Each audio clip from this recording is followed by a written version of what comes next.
Alrighty, we are live with a special emergency SAT curve webinar. Big news, some good, some not so good, just came out the other day. And specifically, a lot of people were disappointed with their SAT scores. They were wondering how they could have actually improved on the actual results of the test, meaning do better than previous tests but have lower scores. So that's what we're going to be talking about today.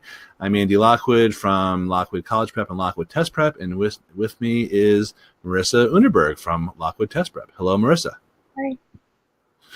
All right, so I'm sure you've been getting some emails and phone calls also. So before we get into the explanations about why this can actually happen, and more importantly, what kids can do to deal with this and possibly prevent this in the future if they're taking tests in the future, just give us real quick the executive summary about your background, how you got into tutoring, and then we'll get right into the topic. Okay. I started tutoring back in '99 as a college student, as a part-time gig to get extra money. It was never supposed to be my career or anything, but it just kept snowballing, and I kept getting pulled right back into it despite going to law school and practicing law very briefly. It's been my full-time job for 5 or 6 years now.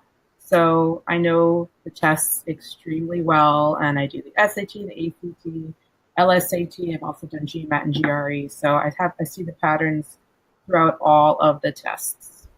Okay.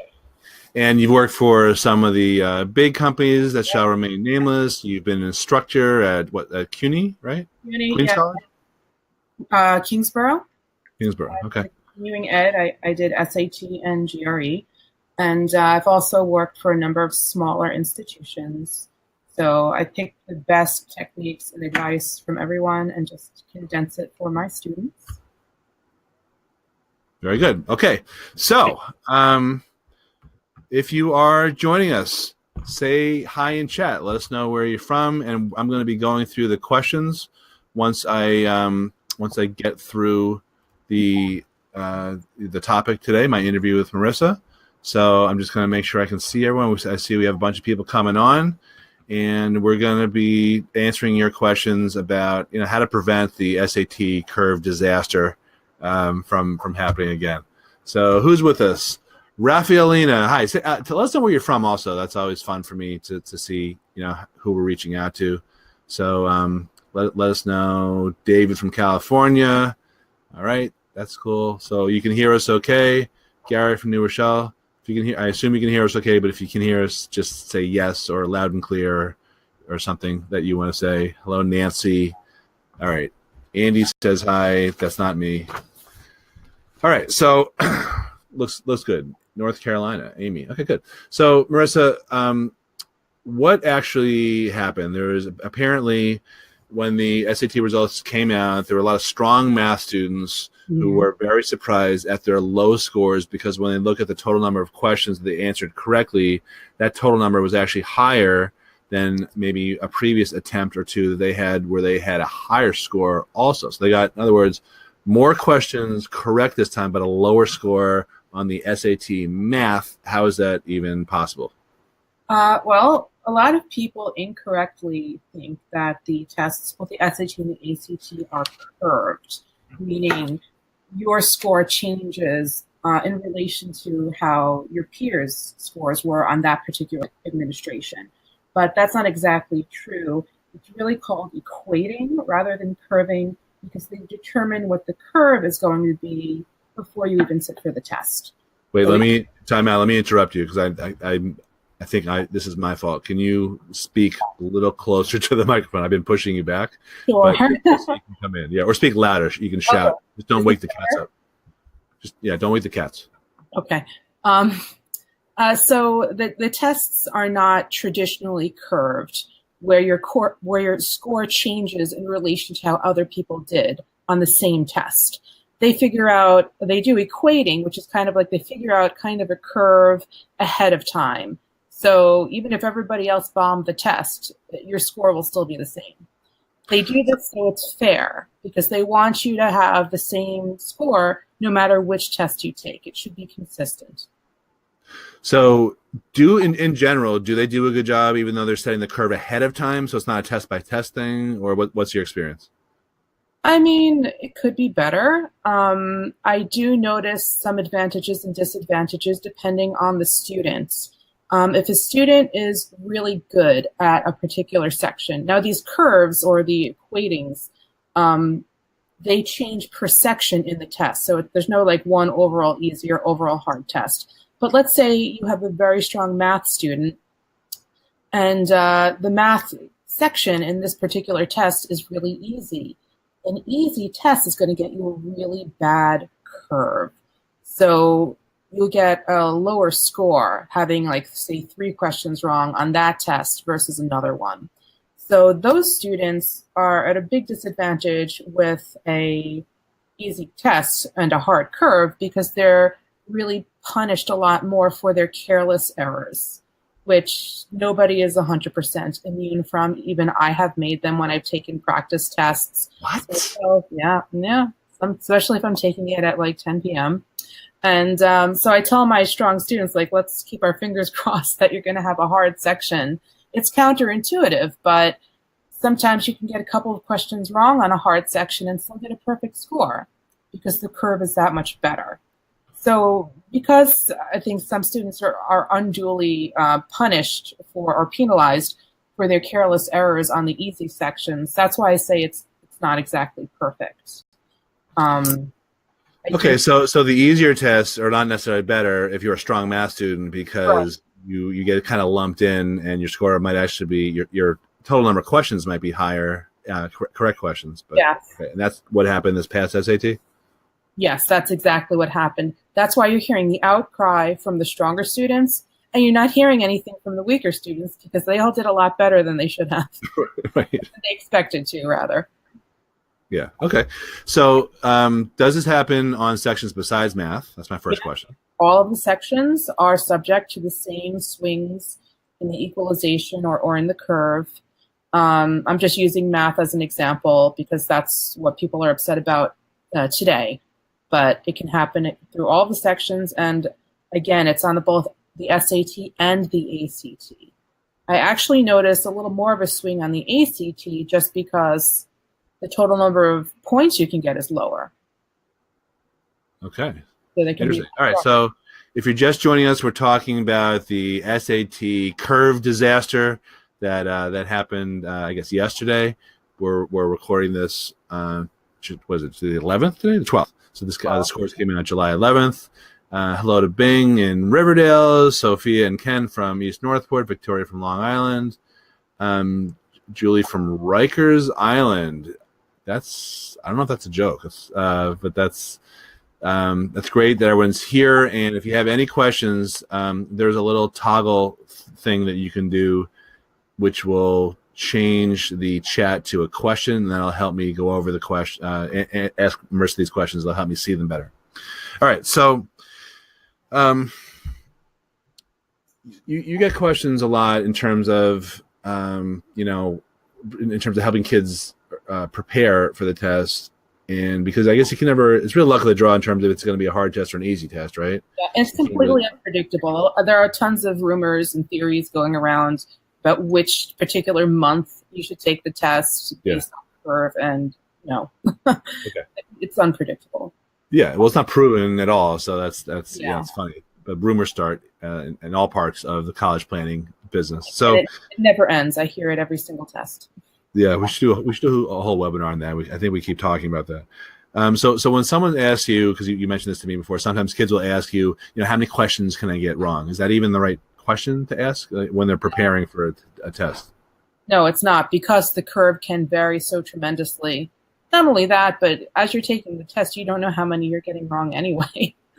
So I don't think that's really the right thing to focus on. So the answer is, none, right? Yeah, none. Okay. Sometimes you can get one, you'll get a perfect score, so that's acceptable. You told me another story. I think you've seen this with more than one kid. I'm sure, where you had a kid actually, get really kind of freaked out by having a really hard test, and they're so freaked out that they canceled it. So what do you say to someone in that situation? Yeah, don't do that. Because you have no way of knowing what the curve is going to be like. If this seems like a much harder section than normal, that just means you're going to have a much easier curve. So it actually might be a really good thing for you. So I would not panic in the middle of the test, because that will happen to a lot of people when it starts off hard and they just lose track.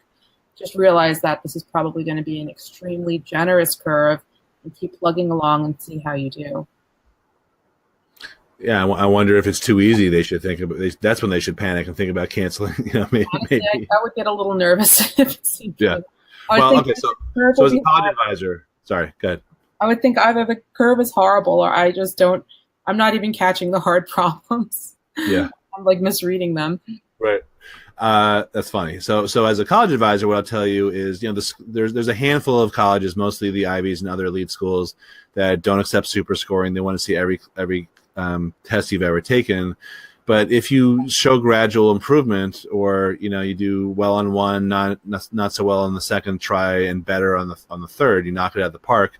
That's okay. Also, it's not going to be held against you by an admissions officer, because what they're looking at is to see, they know if you live in certain areas of the country, which tend to be the upper middle class or mass affluent areas, everyone knows that you take the test multiple times.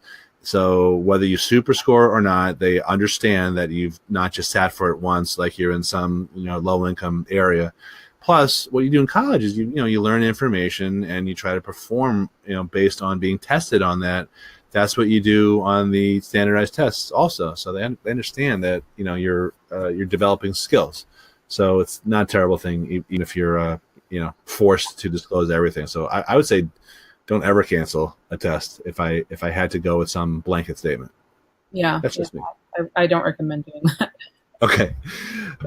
So you mentioned before about some of the mistakes that high achieving or good math students could make that would, I guess, unfairly, I don't know if that's the right word, but affect their performance, particularly on easy tests. So can you give a couple of examples of some of the careless things that kids do?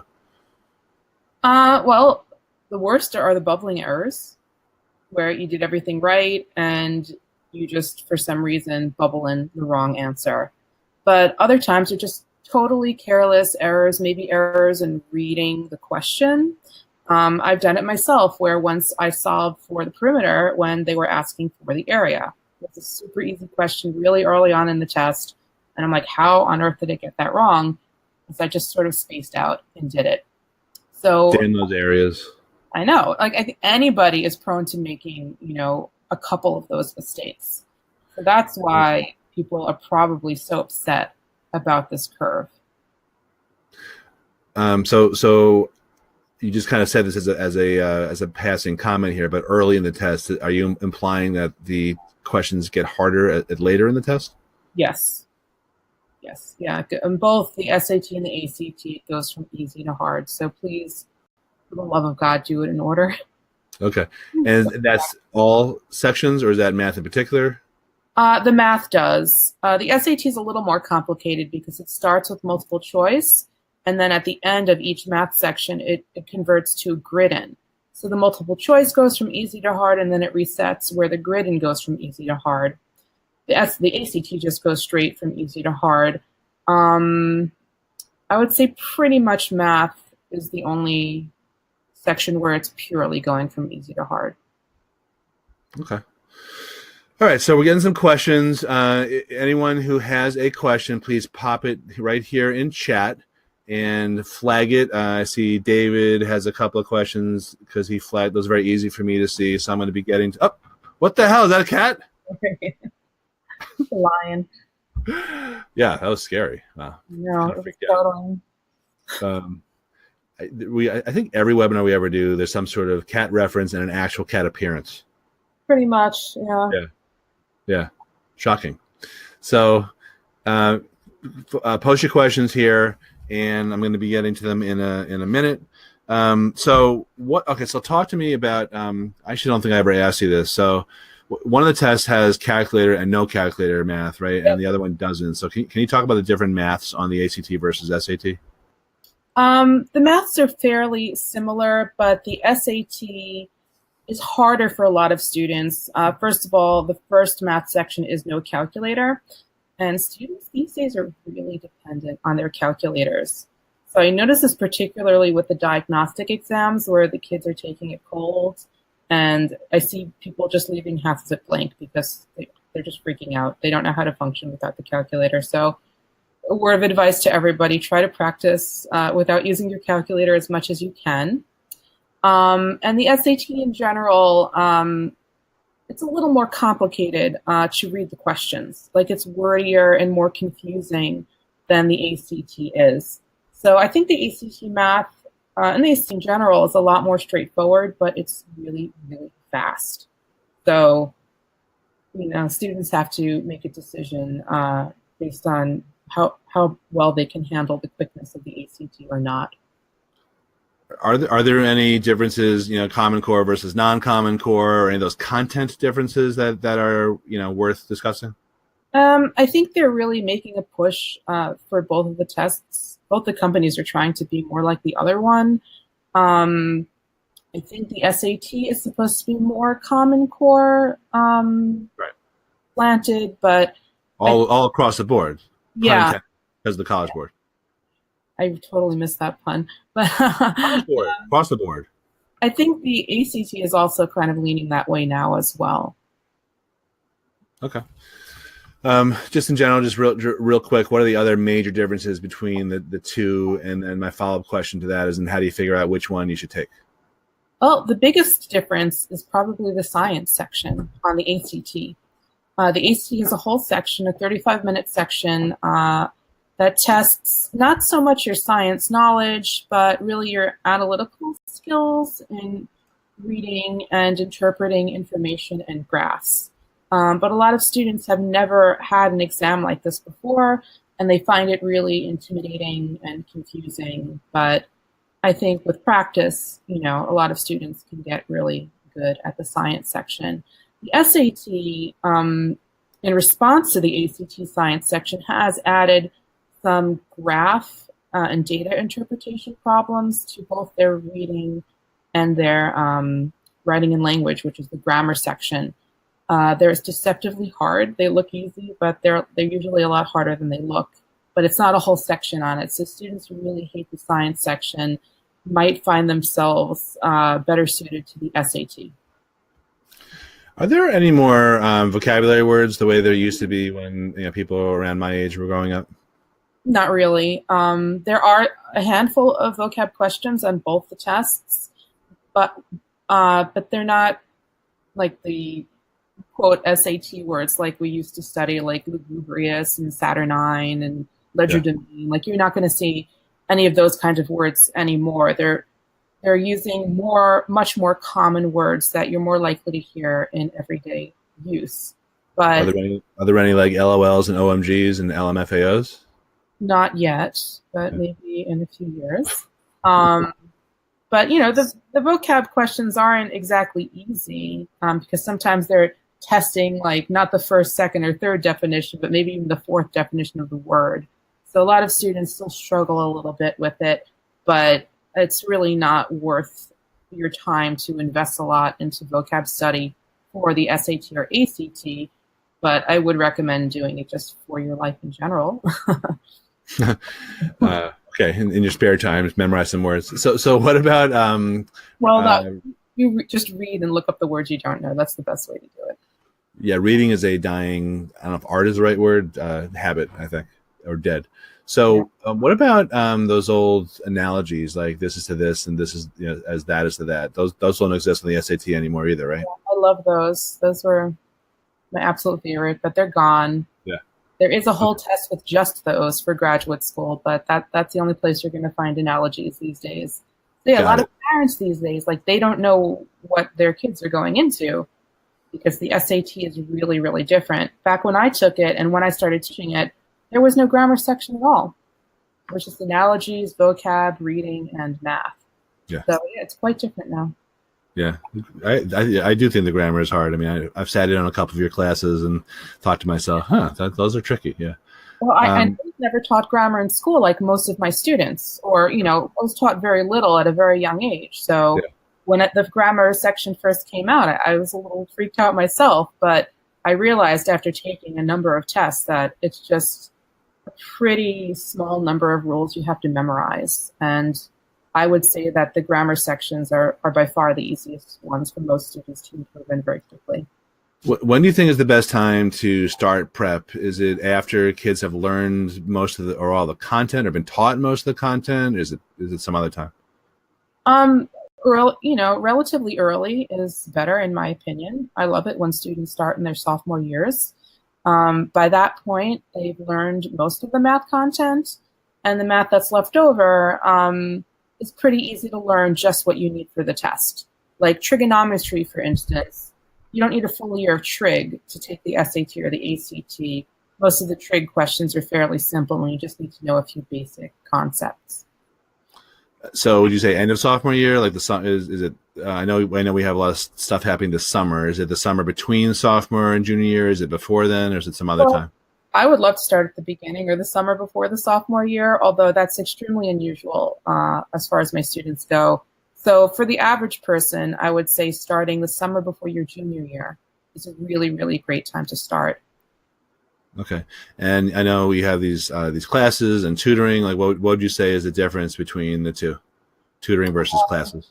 I would say class is better suited to students who are a little more independent with their studying, who make sure that they do their homework and review their homework on their own and do studying on their own.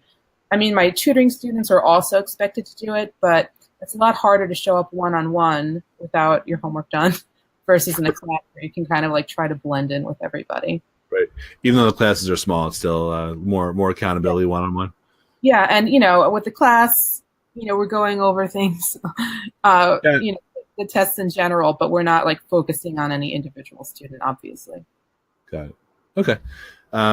So when people ask me what should I so fun. The cat is hilarious. So when people ask me, what should I start with, I usually say, look, it's just to get the basics down, I would start with the class, but it seems like a lot of kids are just so overly hyper scheduled that it's hard to get them to actually commit to a twice a week class, whether it's we run them at night, run them on the weekends. That sometimes is hard.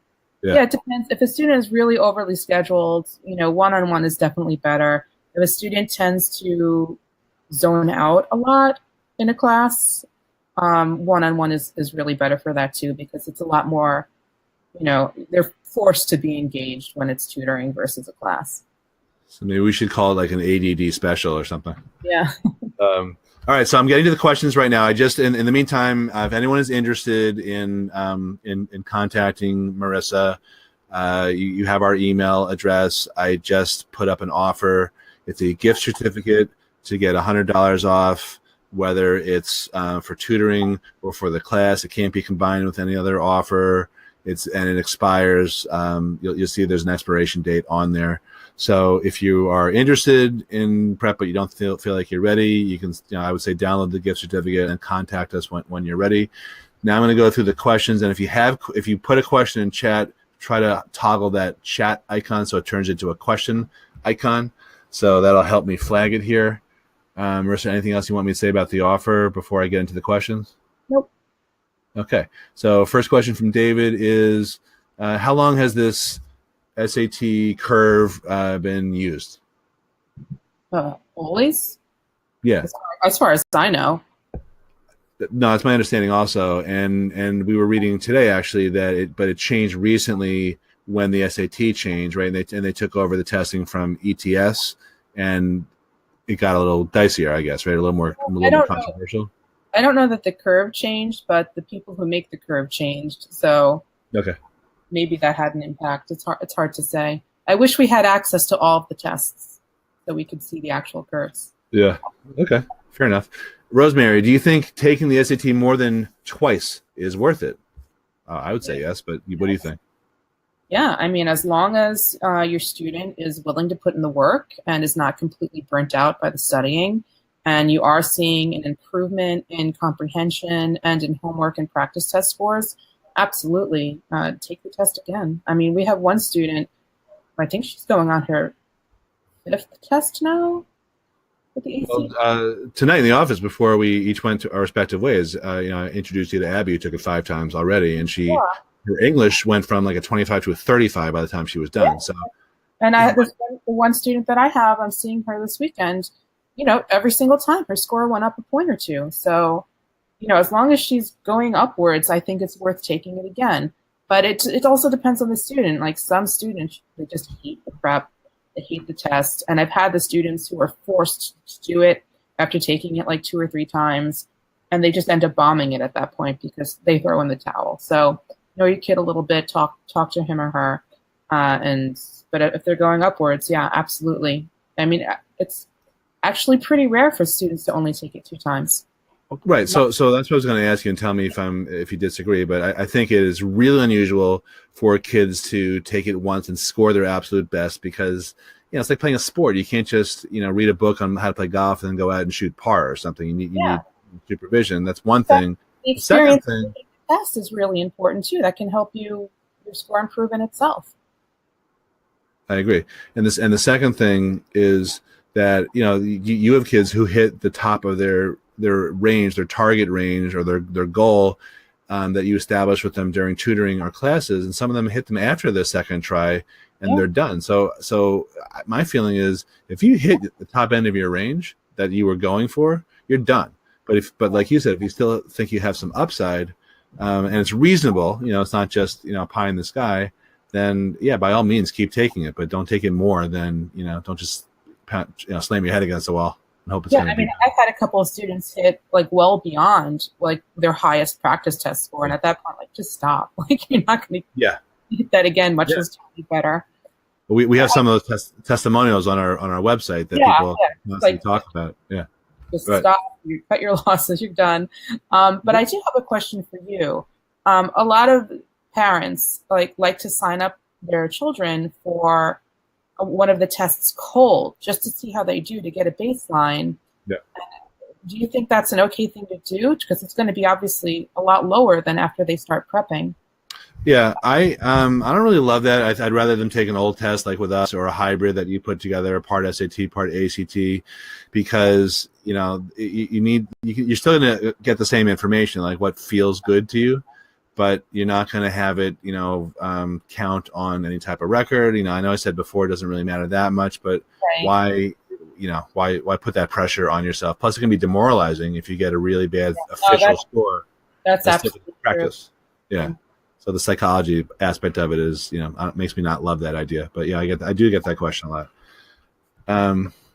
All right, David asks, is it better to guess or not answer if you don't know the answer and can't eliminate enough choices? By the way, I'm answering questions. I'm posing questions to Marissa. If you have a question, pop it in chat, and I will. I'll flag it and ask her the question. So that's better to guess or not answer. Please guess. There is no penalty for wrong answer. There used to be, which is why people get confused by this. Back when I took it, back when I started tutoring, you lost more of a point by putting a wrong answer than by leaving it blank. They've completely done away with the guessing penalty. There's no guessing penalty on the SAT or the ACT. So even if you run out of time and you have 5 questions left, just put AF at the end, whatever guessing letter you want to use. Do not leave anything blank. All right, David, that was a great question, because a lot of people have that question. Yeah. Yes. Gary said he canceled his first crack at the LSAT and will forever regret it. Well, the world doesn't really need another lawyer, so it's not that bad. Linda says bring the cat back. Okay. Not really a question, but fine. Julie says, hi, Marissa. When did you take the last SAT, and what was your score in math and English? Great question. Oh, my SAT was the last one. Well, I only took one. Oh. When I was in high school. The cat is back, by the way, so he heard. All right, that's for Linda. I want to say 94. I took the test, and I took it cold like an idiot, and I got a 680 in the verbal and a 700 in the math. Right, which was back then a lot harder than today's scores. So, but if I had actually studied, I think I would have done a lot better. Right.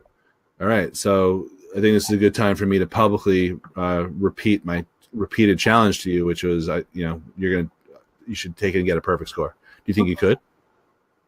I will do it if you come with me. I'm not coming with you. We're supposed to be the only person who's over 20 there. You won't be. You won't be. And you look very young, so don't put yourself down. So if anyone wants Marissa to take the test again and get a perfect score, just say so in chat. All right. I mean, you take practice sections now, right? And there's, okay. So conceivably, we get everything right. Just so we can mark it and brag that you get everything right. Okay. So funny question, Julie. Not sure why you're asking, but I appreciate that because I've been bugging Marissa for about a year and a half. All right, Rafaelina, when is the last chance you have to take the test if you are a rising junior? Well, I guess it depends when you need to apply by, but and this is more of a question for you, I would guess like December. Yep. My feeling is that you want to get all this stuff done as much as humanly possible in your junior year. And I've heard, Marissa, you've said this, take it 2 or 3 times during your junior year. If you start prepping over the summer, that would work out nicely. But by the time that you are a senior and you're thinking about submitting your college applications, potentially an early decision or an early action submission, which would be November 1st or November 15th. If you take a test after September, if you take an October SAT or ACT, whatever is offered, you're going to be running in danger of not getting the test to the schools on time, which may not be a problem, but some schools it might be a problem. But the pressure that's going to be on you, if you're planning to do that as a last-ditch Hail Mary, that's very intense. And that doesn't usually, for most kids, doesn't usually lead to higher scores. And then there's all this, and that's the stuff you can control. Then there's all sorts of stuff that you cannot control. Maybe 3 years ago, I think at this point, in Roslyn, the town over from our office in Glenwood Landing, I think there were 51 or 52 ACTs that went missing in October. And we knew 4 or 5 kids who were rising seniors, and they were trying to use those scores to bump their odds up getting into their dream colleges. So, you don't want to leave it because anything could happen. And there was no recourse. I mean, they couldn't find them. They couldn't make it up to them, So you want to start early. And, we said this earlier on this broadcast, I think the September SAT, or I don't know if that's the ACT or the SAT, that's the best one to take because you've been prepping. You've had a chance to prep all summer, and the school year hasn't gotten underway at that point. So does that make sense for a junior about to? I think that makes more sense for a sophomore about to be a junior, but it could also make sense for a junior about to be a senior as a last ditch. I definitely don't like starting at that point, but as like your last test as a senior, it would be late August for the SAT or early September for the ACT. It's usually the best test for people who are repeat takers because they've got all the prep under their belts. They have a lot of experience, and they also have hopefully the confidence from having already a great score. Yep. And then you have that whole summer where you don't have the pressure of school to just refresh yourself and do some practice. And it's really a great time to take the test. But don't start there, please. It's way too much pressure. Okay, good. Fine. All right, so I'll answer a couple of these. Rafaelina, how many times can you take the test? There's really no limit. You shouldn't really have to take it more than 3 or 4 times. Some people take them more. Rafaelina, how many students in your class? I can answer that one also. We have anywhere from 3 to like 7 or so. We're not going to have. Yeah, we don't want to have much more than that. We keep them small on purpose. But that varies, from class to class. David, do you have any classes via WebEx and not in person? We've toyed around. We've broadcast a bunch of lessons before, so it's been more of an experiment than anything. Sometimes it's kind of hard to read the writing on the whiteboard, but that's something we've kind of thought about. But you tutor kids. You have a client I know of. You've one in Iowa. You've got one in Nebraska. So I've had students as far as Switzerland. Okay. Yeah. Victoria, interesting question here. Do you anticipate a similar curve for the August exam? Do you think taking the next exam in October would be better than August? It's completely impossible to predict because they already have, I'm sure, the test worked out for the August exam. So it's not even like they're going to make the curve different in response to the outcry now. So I would just take it whenever it's personally more convenient for you. If it's a time of year where you're extremely busy and stressed out, that's a bad time to take it. But if you have more time to prep, then that's a good time to take it. If you're a senior, you should probably carve out time to take both. Yep. Okay. Julie, more schools are minimizing the standard test because it hurts those who are not privileged, and the schools discount those who can pay for the tutoring. I think that's kind of like the media position, or a lot of schools' public relations type of position, but most schools favor affluent kids, not really because of the testing, it's because they can pay the bills. So if you look at like the economic backgrounds of kids who go to colleges, it's certainly the top 40 or 50 colleges, it's predominantly, overwhelmingly, people who can come up with money to pay for college, not low-income families.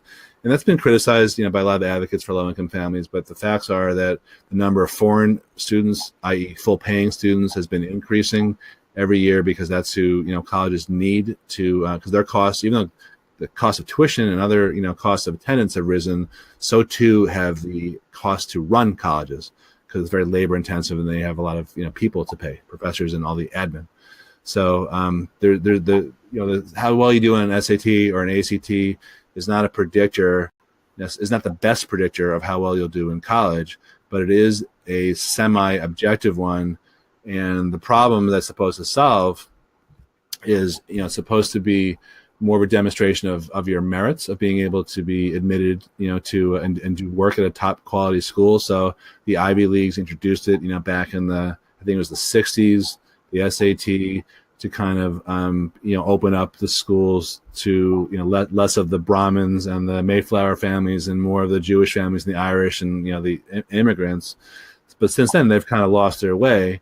And your criticism that you're talking about is very true in terms of, the people who can afford tutors and can take the test multiple times do tend to do better.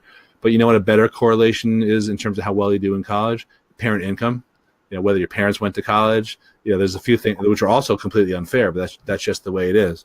I also, not to be on a rant here, but I also don't think that, there's a lot of talk, and I was just talking to someone the other day in the office about this.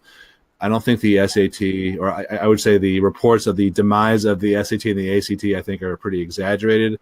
Most recently, I think University of Chicago decided not to require SAT or ACTs. I don't know if you heard about that. Yeah, I did.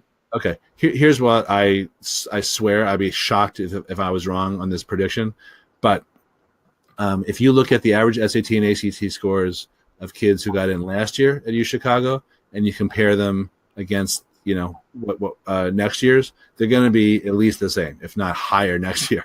I don't think they're going to change the types of kids that they admit necessarily, but I think it's a great public relations thing. Well, I've actually read some articles that did a study on not the University of Chicago, obviously, but other schools that have adopted the test optional policies. And what it did is it had an effect on the demographics of the people who applied to the school, but it did not have an effect on the demographics of the people who were actually accepted. Right.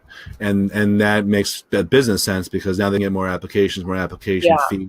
They can reject more people, and therefore they're more selective. Their rankings go up. Yeah, exactly. So that's what the article said, that they were doing it just to go up in the rankings. Right. And that's why colleges offer free applications and all sorts of stuff. They play those games too. And it's also great public relations. Yeah. The other issue is that it's very hard for admissions officers to be able to tell how qualified a kid is to do the work in college, because there's grade inflation in high school is rampant. It seems like every kid I meet with has at least a 93 average. Yeah. 80-something% of kids at most high schools are in National Honor Society. That's like a total participation trophy. every teacher recommendation is glowing, because they're so afraid of complaining parents and all that. So the ACT and the SAT are really one of the last imperfect bastions of objectivity. That's why, and plus there's so much money involved. The College Board and the ACT Board, they make so much money on these tests. I just can't see them just fading quietly into the night. But who knows? I could be wrong. What the hell do I know? Okay. Okay. So that was a rant. So Gary says too late. I guess that's because he's already a lawyer, I guess. Julie, it's been 14 years since you took a test since you're teaching the students. Well, that's not actually accurate. You still do the problems. Yeah. Well, that's way more than 14 years. That too. Since you sat under timed conditions to take a test, not since you've done the tests. I mean, I take practice tests constantly. Every time a new test comes out, I take it immediately, and I retake the old tests. So I know this test content inside and out. I just, I was in high school quite a while ago, so that's why I took it. Well, obviously, she thinks you're younger, and it's a lot to get up at 8 o'clock and take 4 hours out of your life on a Saturday morning. Saturday morning is one of the most popular tutoring times. So right, yeah, it's a money decision to not do it. Yeah, got it. All right, here's a good Rafaelina. Where do you take the test? Where it's offered, right? Center. When you sign up, you put in your zip code, and they'll give you some options of centers near you, and grab the closest one. So SATcollegeboard.org and ACT is ACT.org. So you'll and just if you live in New York and possibly California, there are a couple of administrations where they're not given in those states, but they're given in nearby states, at least for the metro area here. You'd be in California. Got it. David, does SAT Prep help with the PSAT?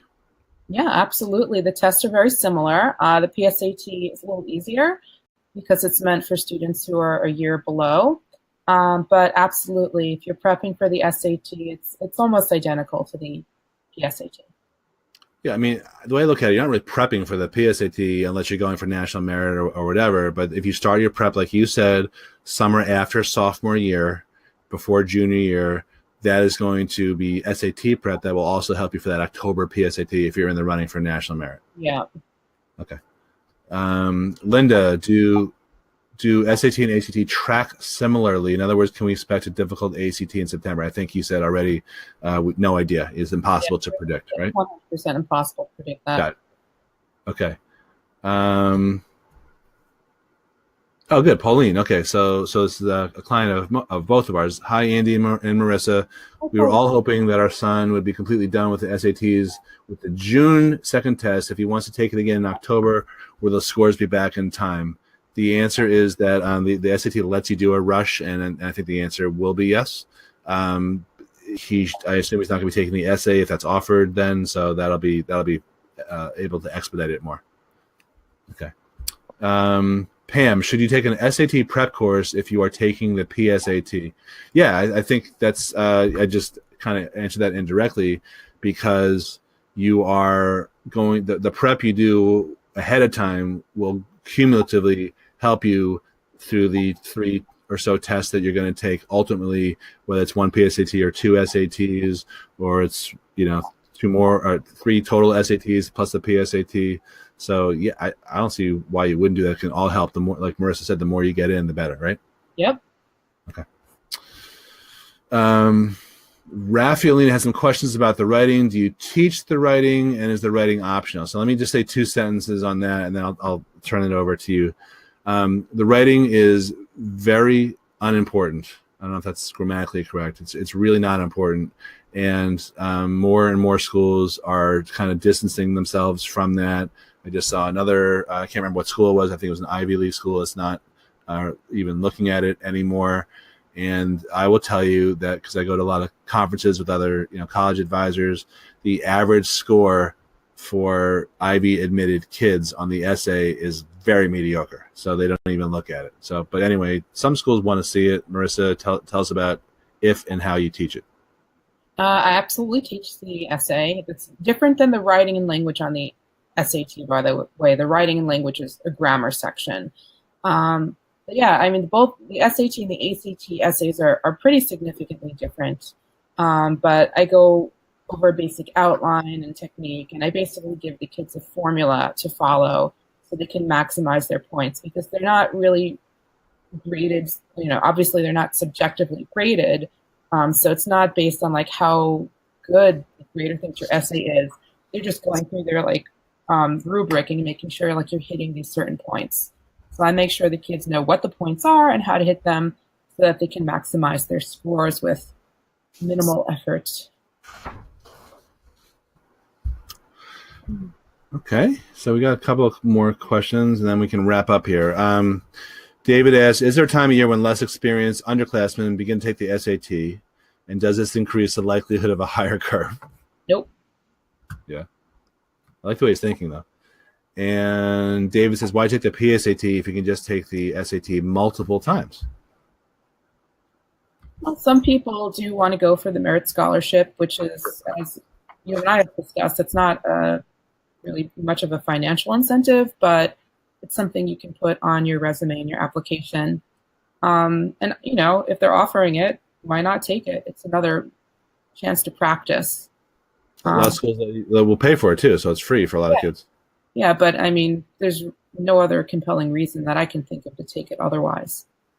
Because everyone else is doing it, it's like one of those things. I don't think there's any harm in it. I don't think the colleges look at your PSAT scores, right?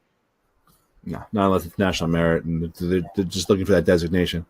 It's kind of the practice test that nobody else is going to see. What about all right, so we're about to wrap up, so any more questions here, throw them in before we wrap up. What about the practice ACT? How many kids do you come across who take that? I don't feel like I really see too many people who take that. I think they call it the Aspire. It's pretty rare, I don't see that very often. I did take a look at one once, and I think it was like a regular ACT that they just kind of like chopped up into smaller pieces. Right. It's a similar value of the PSAT where you just get like a freebie practice. But, if you prefer to sit for an actual exam and you prepared for it, go ahead and do that. That's fine. Okay. Okay, I don't really understand the comment from Alexa, schools at. I put up our website information if anyone wants, to contact us, and that gift certificate is still up there momentarily. Ronnie, are PSAT scores a good indicator of what your child will get on the SAT? You give your answer, I'll give mine. Yeah, I think it's a pretty good indicator of where they're starting, but with proper prep, I see people getting much, much higher scores. Like, just from my personal experience, I took the PSAT, I think at least twice, and it went from like 11 something to 12 something, and then I ended up with like a 1380 in the end. So I went up over 100 points each year. So without prepping, by the way. Without prepping, yeah. So, I would hope that most students score significantly higher than their PSAT as long as they're doing intensive preparation. Yeah, so that was going to be my answer. There's a lot of moving parts. So sometimes people say, oh, yeah, you can do a PSAT and you'll go up like 300 points but by the time you get to their SAT. That is not uncommon at all. I see stuff like that a lot, but sometimes kids don't. And there's the moving parts such as how diligent the kid is, how knowledgeable their instructor is, or what their form of instruction, if they're doing something other than working, with a tutor. Also, like we just started off today's discussion, there's luck. The test could be different, and there's probably another dozen or so factors that go into it. Is how well they can cope with the stress of taking a test. A lot of students have a hard time dealing with test anxiety. That's another thing that we like to cover in our classes and tutoring sessions, because it's a very important skill to have, because if you're freezing in the middle of the test, it will have a profound impact on your score at the end of the day. Yeah. We just had a client in last week. I don't know if you were around when she came in, Amanda, but she was a perfect example of that. She was doing much better on the practice tests with you and scoring in like the mid to upper 20s when she took the actual test, even though she was capable of doing better. And then I think after her third or fourth try, she got it over 30. Yeah, she finally hit the 30s. So I'm very proud of her. And she's going, she's not giving up. She's going for that extra couple of points. So good for her. Right. But it was completely because of this anxiety, not because of her ability or her anxiety. She was getting consistently 30s on all her practice tests, even when she first came. But finally, with the practice and determination, she overcame it. Yeah, she did everything. She's a great kid. Okay, so we're getting some more questions in here last minute.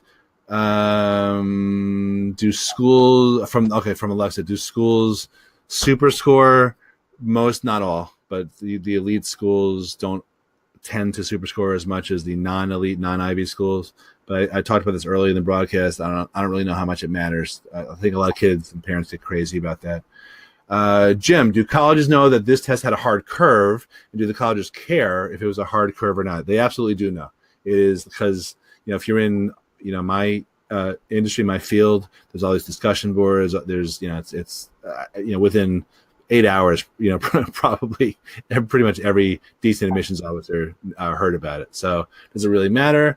I don't think it matters that much. I really don't, because they're aware of it. Victoria, can you answer Jim's question below? I think that was it, like literally right below. I think I did. Okay. All right. So I want to be mindful of everyone's time, including yours, Marissa. It's getting late here. So thanks a lot for Marissa. Thanks for joining us, and everyone else. Thanks a lot for being on the broadcast today, because I'm sure you had other things to do. But we have one more time. If you have any questions at all about our working with us, our website's lockwoodtestprep.com, and we have this gift certificate up that I went over this before, but it's available till the expiration date, which is right on the gift certificate, and it can't be combined with any other offers, all that standard stuff. But it's if you're thinking about working with us and you want some more information, you can contact Marissa through our website. And thanks a lot for watching. Marissa, talk to you soon. Take care.